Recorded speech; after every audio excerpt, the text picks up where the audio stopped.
So one of the funny D-team capers we did when we were hitting rock houses and rock cocaine was off the charts and so forth, and all the cartels.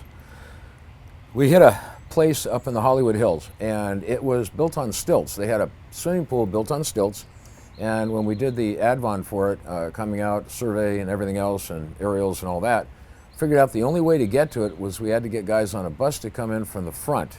It was very steep hillside and winding roads. If you've ever been in LA, up in the Hollywood Hills, very winding. And so we're going to have one section of the team that's going to hit this place. We're going to use flashbangs and all that neat stuff. And they'd come up this winding road in a bus and deploy and come across this walkway or bridge to breach the front door and get in. I was on the team that was coming up from the hill underneath. And coming up from the hill underneath was really challenging because, you look at aerial photos and go, okay, I got it. Well, every time you take a step trying to get up, and this was about like 200 hours in the morning, every time, and you got all your body armor on, gear, so I'm 57 pounds over body weight, you got Benelli and all this stuff, and you're trying to get up, and the ground gave way. It was just really unstable. And we had to go up about 70, 80 feet, if not more. And every time you take a step, you'd slide back, take a step, slide back. Well, there were a lot of people. They had a big party going on. And if I remember correctly, they had a huge snake in there.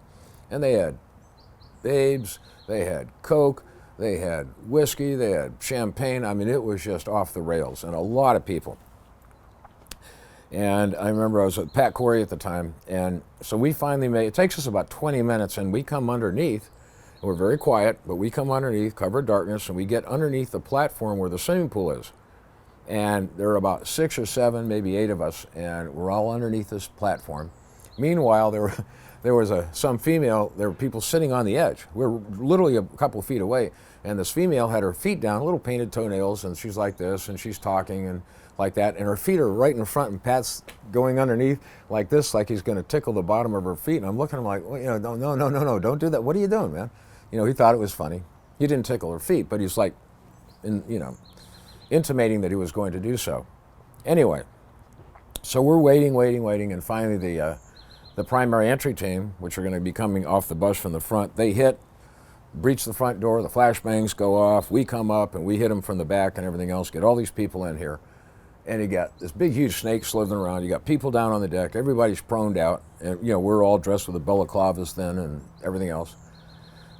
And I believe it was a female. I remember standing there, and Jeff Rogers, our lieutenant, came in. He's very good, great supervisor, interesting personality, great supervisor, great D-team leader.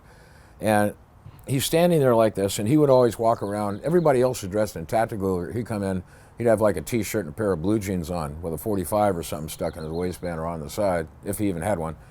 I think we were his main body protection. And he's standing there, and the female who owned the house, and there's dozens of people around, they're all proned out. And the smoke and everybody is kind of quieted down. And she looks up and she goes, "Who are you guys?" And he goes, "LAPD SWAT." And she goes, "Thank God."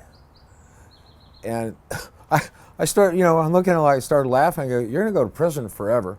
The reason they were happy we were LAPD SWAT, they thought they were all going to be executed by the drug cartels. They thought we were a well-coordinated drug cartel, I guess, SWAT team that was going to come in and hose all of them.